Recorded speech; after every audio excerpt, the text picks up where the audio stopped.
Good Tuesday evening. Hope you had a wonderful day in the Lord. 1 Kings 13, 14. Wow, already. And I have two corrections. Earlier today, I said that Donda West, Kanye West's mom, was a professor who was an adjunct. Adjunct meaning part-time. No. When I thought about it, I was like, no, she was like either, I wanted to say she was the department chairperson, right? So that means that she was at least a full professor. So wanted to honor her because, like I said, I knew she was a hardworking woman and very smart. And also, I said that King Jeroboam was pointing to the prophet, who came to him and said, no, you can't do this. You're making these altars and these idols and gods.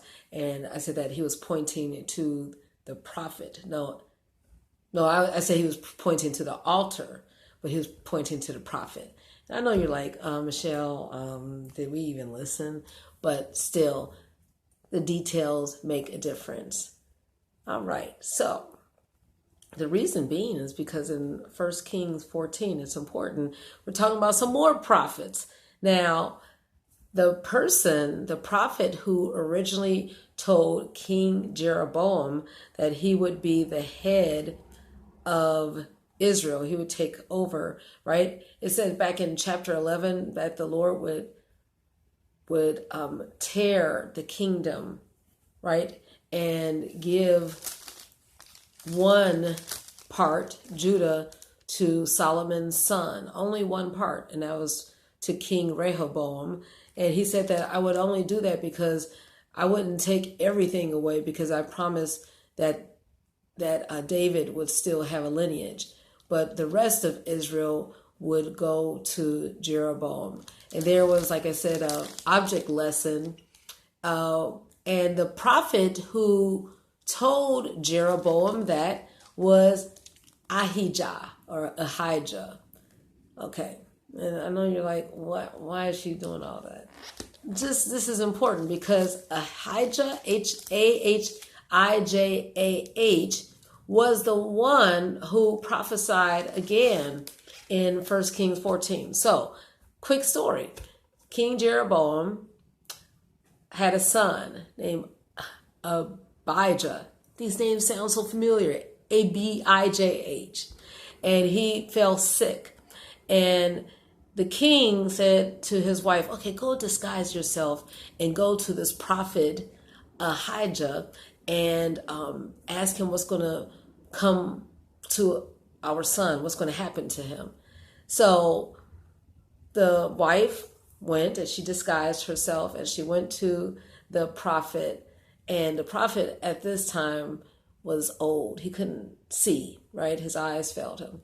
But this is the mark of a true prophet. This is when you know that this is a person of God, when they could hear God and they could be blind and still get messages. They still can see, but they don't have to see physically. So the woman came to the prophet's house, and the Lord told him that, okay, there's going to be a woman who's disguised, costumed. This is Jeroboam's wife, and she's going to ask about the son.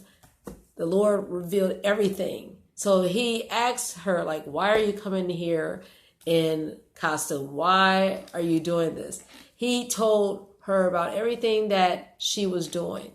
And then, well, he prophesied. He said, guess what? Your son, he is sick, and he's not going to get well. In fact, he's going to die. In fact, by the time you get back, as soon as you cross the threshold of your house, he's going to pass. And lo and behold, all that took place. So what am I saying? When there's a true prophet, there is product, there is produce, there is fruit, there's the results. It comes true because they hear from the Lord. So like I said, there's going to be so many who say, oh, I'm this and that. But when they actually hear from the Lord and it comes to pass, you know that they are directly connected. And it said that the child died. So later on in the chapter, King Jeroboam dies. He had a short reign. He slept with his fathers, meaning he was buried with his fathers. He reigned for 22 years. And the king of Judah, Solomon's son, King Rehoboam, he dies too. And he reigned for 17 years. What am I saying? Both of them started doing evil in the sight of the Lord, setting up these idols. That's in verse 22. And just not pleasing the Lord. And it was taken away. So the bottom line is that we want to make sure that if we don't have a prophet speaking into our ears, let's make sure that we are connected to the Lord directly. And how do we do that? When wisdom is in our house, in Proverbs 24, it is built and understanding is established, then the knowledge and the precious gifts will be there in the rooms. And a wise man is strong. Yea, a man of knowledge increaseth in strength. And we want to make sure that our might is renewed every day as we're listening to the Lord directly, even if there's not a prophet around. Have a good evening in the Lord, and let's sharpen our hearing. Good night.